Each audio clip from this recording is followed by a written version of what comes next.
On this show, I can't promise that I'm going to make you incredibly successful.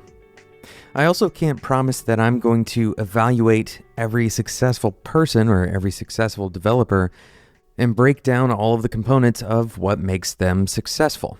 But we can talk about success as a concept from the perspective of systems. What is a system that can help describe successful people? In today's episode, we're going to talk about one of those systems. My name is Jonathan Cottrell. You're listening to Developer T, and my goal on this show is to help driven developers find clarity, perspective, and purpose in their careers.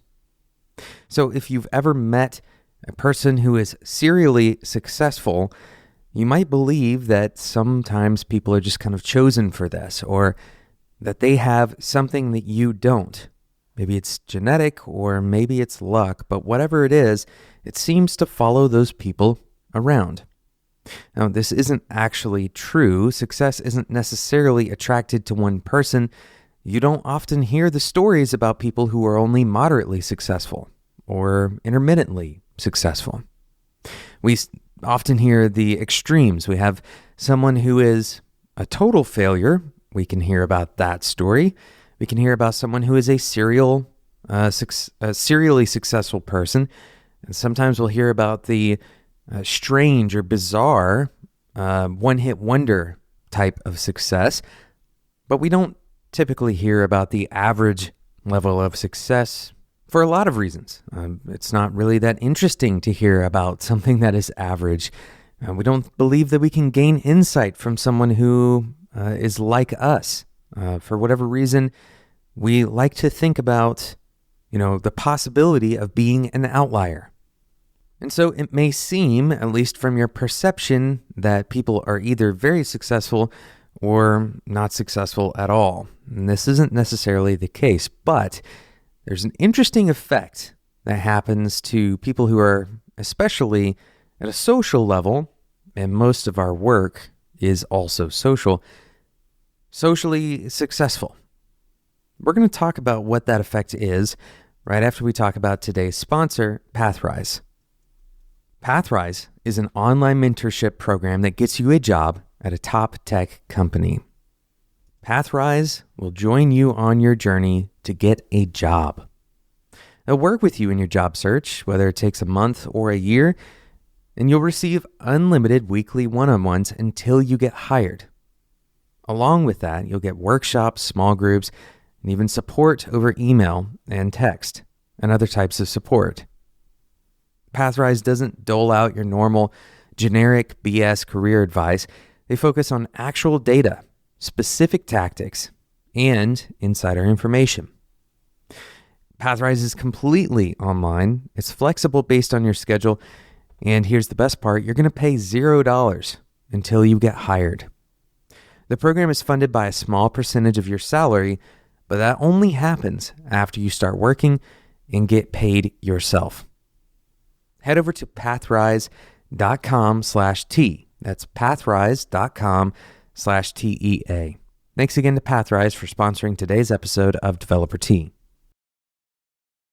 So I want to talk about a characteristic of serial success. The idea that one success follows another for any given person. Now, we've already discussed the fact that most people of average successfulness, they have a lot more failures typically than successes. And certainly outstanding success is a rarity. Additionally, success has a sliding scale. Much of the success that you see in other developers, you probably are kind of biased in one direction or another. Either you believe they aren't as successful as they actually are, or perhaps you believe that it's much more binary than it truly is, that success is all in, that someone who kind of finds their way, they have no questions. For example, you may believe, if you're listening to this podcast, that at some point a switch will flip for you and you'll feel like you found your purpose or your dream job. Most successes are not that simple.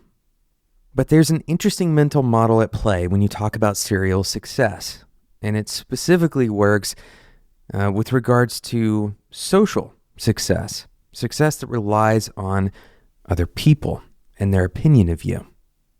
This concept is called cumulative advantage. You may hear it called something else. Power begets power, or you have to make money to make money, or you have to have money to make money. This is true in financial situations very often, but in a different way, it's true in social situations. As you gain favor, you become more likely to gain more favor with other people. As you gain trust, as you gain social status, you're more likely to continue climbing in that social status. Now, as we've already mentioned, a lot of our work, whether we like it or not, is socially dependent. In other words, this concept absolutely applies to our career growth as developers. Cumulative advantage, the concept is very simple, but the execution of it, or at least the exploitation of it, is difficult. So this is the way that I want you to think about cumulative advantage. Think about areas where you can put your effort that pay long-term dividends. Cumulative advantage is not about short-term wins. People who take advantage of cumulative advantage are thinking long-term. They're thinking about investing in relationships, not for their own gain per se, but because the concept of cumulative advantage is essentially a trust concept. As you build trust with your peers, as you build value in their eyes, they will begin to default their perception of you to an advantageous perception for you. The important thing to understand here is that this means you are not starting from ground zero. You already have bought the trust, the appreciation, whatever it is that is required for you, the buy-in from your peers. And so cumulative advantage, and it doesn't just apply to social situations, although that's the most common kind of form where this applies uniformly. This also applies in a lot of other areas, like, for example, your learning. When you stack your skills appropriately, those stacks can have more value or exponentially added value as you begin to combine them. Similarly, investing in your health has returns that are non-linear. And so as you invest in your health, for example, as you go and you work out at the gym, or if you are active outside, or whatever it is that you go to do, active that invests in your health, or if you're eating well, as you begin to do that, the effect of that means that your next workout is more efficient. So this accumulates because the first workout makes the second workout better. The same is true for most good habits. There's some accumulation of value that the first time you do it feeds into the second time that you do it. Now, the interesting thing about an accumulation of advantage is that it can sometimes seem unfair.